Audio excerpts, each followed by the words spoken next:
सिया राम जय जय राम। सिया राम जय जय राम। सिया राम जय जय राम। सिया राम जय जय राम। रघुनंदन जय जय सिया राम। रघुनंदन जय जय सिया राम। जय जय श्री सीताराम। स्नेही भक्तजनों, रविंद्र जैन ग्रुप द्वारा प्रस्तुत की जा रही सुनो श्री राम कहानी के पिछले एपिसोड में आप सबने सुना कि किस प्रकार अपने गुरु मतंग मुनि के वचनों पर विश्वास करके शबरी माता अनगिनत वर्षों तक प्रतीक्षा करती रहीं और किस प्रकार भगवान श्री राम ने उनको दर्शन देकर नवधा भक्ति का उपदेश दिया। साथ ही आप सबने शबरी माता की अद्भुत, अविश्वसनीय और परम प्रेरणादायक जीवन गाथा भी सुनी। शबरी माता की जीवन कथा और उनके आश्रम पर भगवान श्री राम के आगमन की कथा के पश्चात सुनो श्री राम कहानी में अब सुनिए उससे आगे की कथा। अगणित वर्षों की प्रतीक्षा के पश्चात जब भगवान श्री राम शबरी माता के आश्रम पर पहुंचे तो शबरी माता ने स्वयं को धन्य माना। उन्होंने परम प्रेम के साथ उनका आतिथ्य सत्कार किया। भगवान श्री राम द्वारा नवधा भक्ति का उपदेश पाने पर शबरी माता ने अपना जीवन सफल समझा और भगवान श्री राम से निवेदन किया कि आप थोड़ी देर ठहर जाएं, जिससे मैं अपना यह नश्वर शरीर त्याग कर आपके परम धाम को प्रस्थान कर सकूं। शबरी माता के इस निवेदन पर भगवान श्री राम ने उनसे कहा कि हे माता, तुम्हें अगर जनक नंदिनी सीता के संबंध में कुछ भी ज्ञात हो तो कृपया मुझे बताओ। यहाँ निर्जन वन में किसी राक्षस द्वारा उनका अपहरण हो गया है और जटायु द्वारा प्राप्त सूचना के अनुसार राक्षस राज रावण उन्हें लेकर इसी दिशा की ओर कहीं गया है। इससे आगे की कोई सूचना यदि बता सको तो बताओ। स्वयं भगवान श्री राम द्वारा इस प्रकार का अनुरोध करने पर शबरी माता बोली, पंपा सरहि जाऊ रघुराई, तहाँ होहि सुग्रीव मिताई। सो सब कही देव रघुबीरा, जानत हूँ पूछहूँ मति धीरा।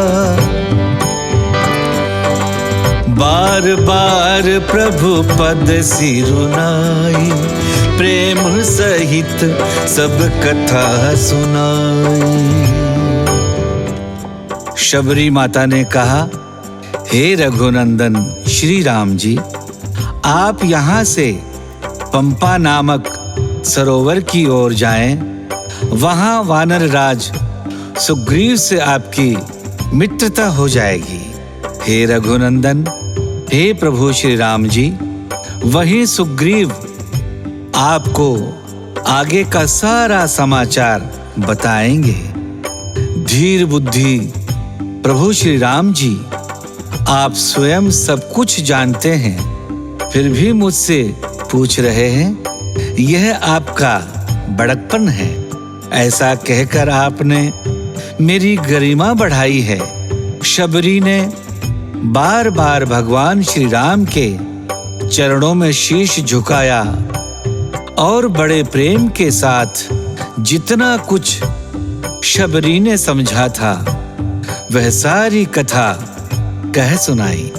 भगवान श्री राम से सारी बातें कहकर भगवान के कमल समान सुंदर मुख का दर्शन करके अपने हृदय में भगवान श्री राम जी के कमल समान चरणों को धारण कर लिया और योगाग्नि से अपने नश्वर शरीर को त्याग कर वह दुर्लभ हरि पद में लीन हो गई। शबरी भगवान श्री राम जी की कृपा से उस परम धाम को चली गई जहां से वापस नहीं आना होता है। जो निम्न जाति की और अधम नारी थी, ऐसी स्त्री को भी जिन्होंने मुक्त कर दिया, उन भगवान श्री राम जी को भूलकर किसी और का भजन करके भला कहाँ सुख प्राप्त हो सकता है। हम सभी को चाहिए कि इस प्रकार अहेतु की कृपा करने वाले भगवान श्री राम जी का सदैव पूजन, वंदन और भजन करते रहें। प्रिय भक्तजनों, शबरी माता को नवधा भक्ति का उपदेश देकर, परम गति देकर, अपने धाम में निवास स्थान देकर भगवान श्री राम लक्ष्मण जी के साथ आगे की ओर बढ़े। चले राम त्यागा बन सो, अतुलित बल नर के हरि दो, बिरही इव प्रभु करत विषादा, कहत कथा अनेक संवादा। लक्ष्मण देखो विपिन कई शोभा, देखत कही कर मन नहीं क्षोभा। नारी सहित सब खग मृग वृंदा, मानव मोर करत हहि निंदा। श्री राम जी ने लक्ष्मण जी के साथ चलते हुए उस वन को भी छोड़ दिया और वे आगे चले। दोनों भाई अतुलनीय बलवान और मनुष्यों में सिंह के समान हैं। प्रभु श्री राम जी विरह की भांति विषाद करते हुए बहुत सारी कथाएं और संवाद करते हुए लक्ष्मण जी से कहते हैं, हे लक्ष्मण, तनिक इस वन की शोभा तो देखो। इसे देखकर किसका मन क्षुब्ध नहीं हो जाएगा। पक्षी और पशुओं के समूह सभी अपनी अपनी स्त्री के साथ हैं, मानो वे मेरी निंदा कर रहे हों और कह रहे हों कि पत्नी को कभी भी अकेला नहीं छोड़ना चाहिए। विशेष रूप से वहां जहां पर उससे किसी भी प्रकार का तनिक सा भी भय हो, हमें देखकर हिरणों के झुंड भागने लगते हैं। तब हिरनियां उनसे कहती हैं, अरे तुम क्यों भाग रहे हो? तुमको इनसे कोई भय नहीं है। तुम तो साधारण हिरण से पैदा हुए हो, इसीलिए तुम तो आनंद करो। ये तो सोने का हिरण खोजने आए हैं। लक्ष्मण, इस प्रकार वे हमारा उपहास कर रही हैं। हाथी हथनियों को साथ लगा लेते हैं। वे मानो मुझे शिक्षा देते हैं कि स्त्री को कभी अकेला नहीं छोड़ना चाहिए। भली भांति चिंतन किए हुए शास्त्र को भी बार बार देखते रहना चाहिए।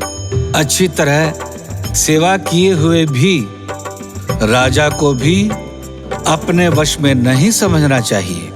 प्रिय भक्तजनों, भगवान श्री राम द्वारा इस प्रकार का व्यवहार हमें यह सीख देता है कि परिस्थितियां सब पर अपना प्रभाव डालती है।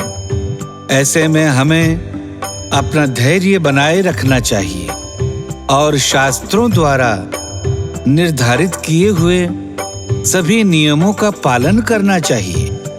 जिस स्त्री की पूरी जिम्मेदारी हम पर है, उसे असहाय कभी नहीं छोड़ना चाहिए। शास्त्रों को हमने चाहे जितना भी बार बार पढ़ लिया हो, परंतु एक निश्चित समय के अंतराल पर उन्हें पढ़ते रहना चाहिए और समय का सम्मान करते हुए समय से डरकर रहना चाहिए। अपनी दयनीय दशा के बहाने भगवान श्री राम ने मानव मन पर होने वाले काम, क्रोध, लोभ और मोह के प्रभाव की प्रबलता दिखाई है। तात तीनि अति प्रबल खल, काम, क्रोध अरु लोभ, मुनि विज्ञान धाम मन, करहि निमिष महु क्षोभ। लोभ के इच्छा दंभ बल, काम के केवल नारी। क्रोध के परुष बचन बल, मुनि बर कहीं विचारी, मुनि बर कहीं विचारी।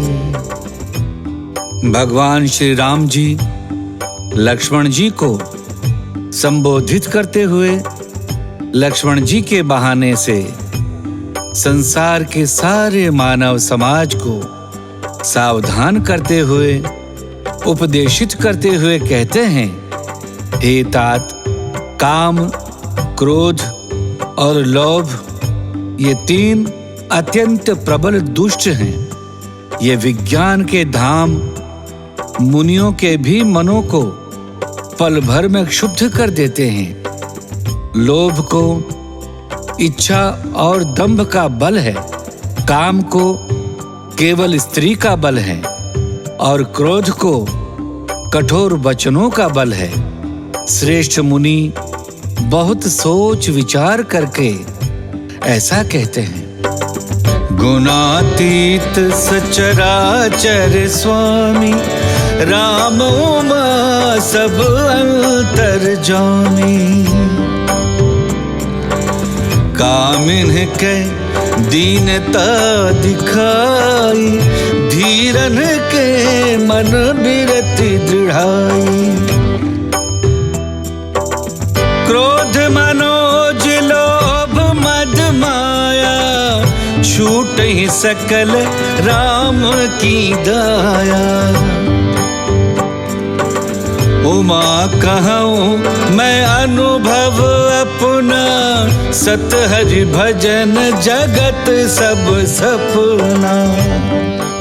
भगवान श्री राम जी की कथा जगदम्बा पार्वती जी को सुनाते हुए शिव जी कहते हैं, हे पार्वती, श्री रामचंद्र जी तीनों गुणों से परे चराचर जगत के स्वामी और सबके अंतर की जानने वाले हैं। ऊपर कही हुई बातें कहकर उन्होंने कामी लोगों की दीनता, विवशता बताई है और बुद्धिमान, विवेकवान पुरुषों के मन में वैराग्य को सबल किया है। क्रोध, काम, लोभ, मद और माया ये सभी श्री राम जी की दया से छूट जाते हैं। वह नटराज भगवान जिस पर प्रसन्न हो जाते हैं, वह मनुष्य माया में नहीं भटकता। हे उमा, मैं तुम्हें अपना अनुभव कहता हूं। हरि का भजन ही सत्य है। यह सारा जगत तो स्वप्न की भांति झूठा है। स्नेही धर्म प्रेमियों, इस प्रकार सीता जी के विरह में वन वन भटकते हुए भगवान श्री राम जी लक्ष्मण जी को संबोधित करते हुए लक्ष्मण जी को बताने के बहाने संसार के सारे मानव समाज को उपदेश देते हैं और शबरी माता के निर्देश का सम्मान करते हुए पंपासर को पहुंचते हैं।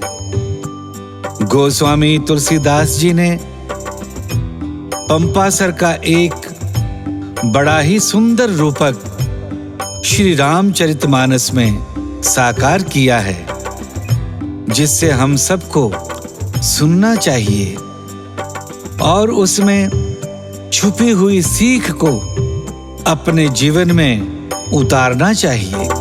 संत हृदय जस निर्मल बारी, बांधे घाट मनोहर चारी। जहाँ तह पियहि विविध मृग नीरा, जनु उदार गृह जाचक भीरा।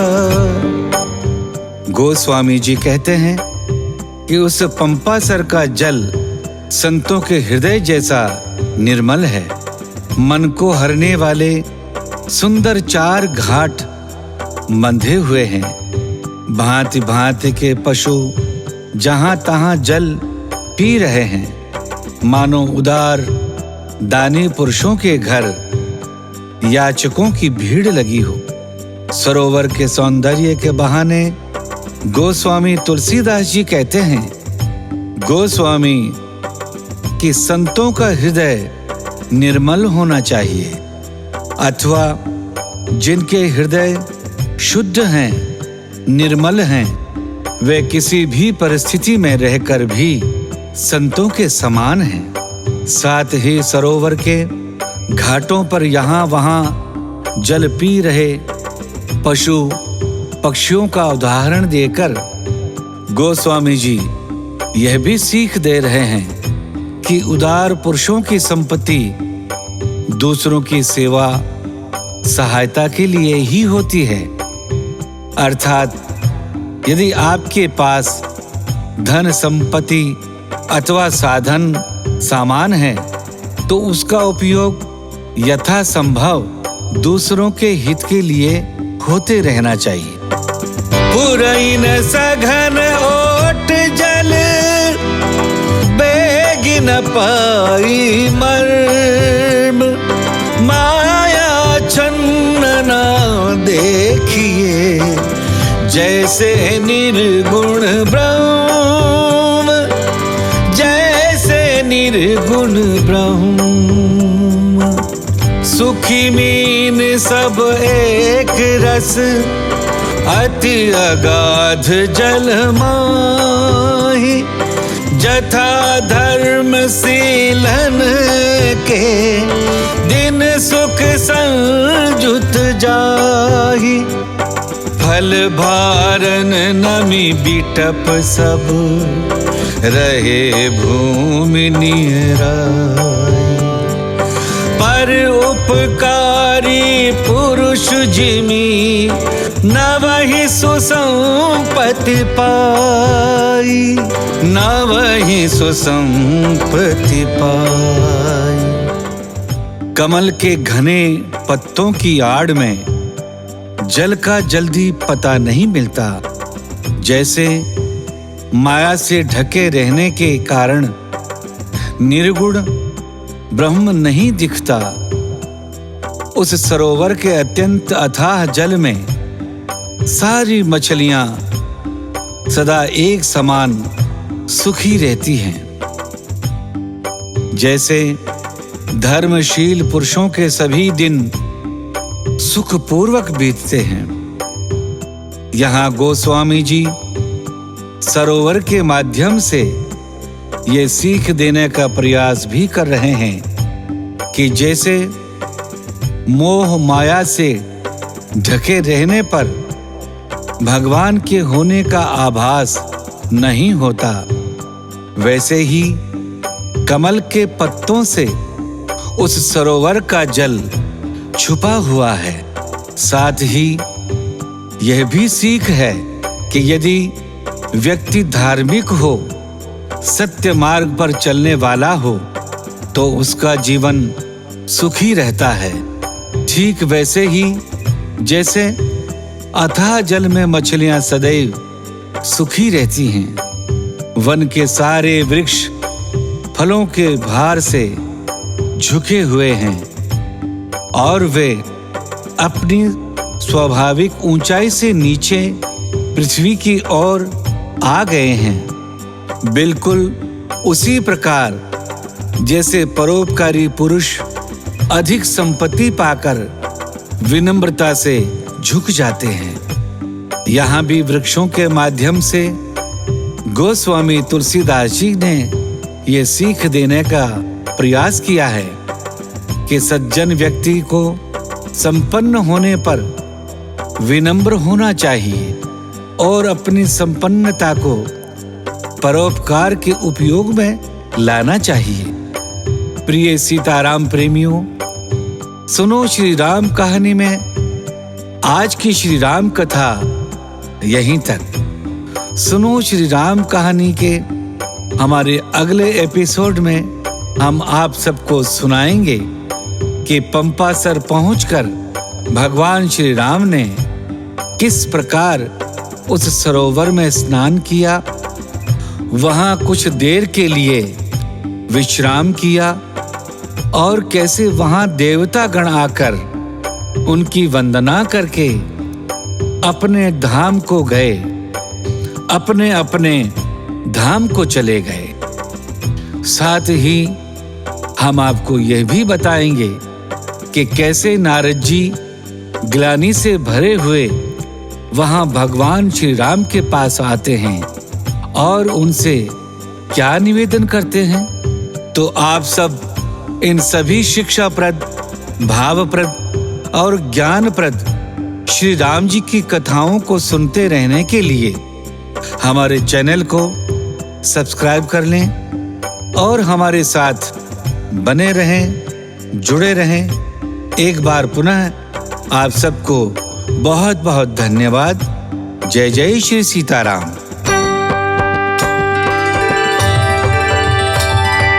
सिया राम जय राम जय जय राम। सिया राम जय राम जय जय राम। सिया राम जय राम जय जय राम। सिया राम जय राम जय जय राम। रघुनंदन जय जय सिया राम। रघुनंदन जय जय सिया राम। रघुपति राघव राजा राम। रघुपति राघव राजा राम। पतित पावन सीता